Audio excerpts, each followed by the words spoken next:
dia kerja. Gak sopan ya nih. Pekerja Indomaret dia. Pekerja Indomaret dia ngevideoin aku. Nih ya. Kasihan dia kerja dia Gak kerja. sopan. Gak sopan. Beredar video kemarahan seorang wanita cantik yang direkam diam-diam saat berbelanja di minimarket. Salah satunya diunggah akun Instagram @wowunix, Selasa, tanggal 25 Januari tahun 2022.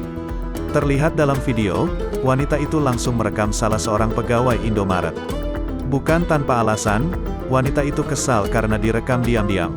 Saat dimarahi, si pegawai tersebut berusaha menutupi wajahnya dan meminta maaf. Ia bahkan mencoba menghindar dari sorotan kamera di wanita. Tak dijelaskan pula penyebab pegawai tersebut merekamnya. Saat videonya viral, warganet pun ramai berkomentar.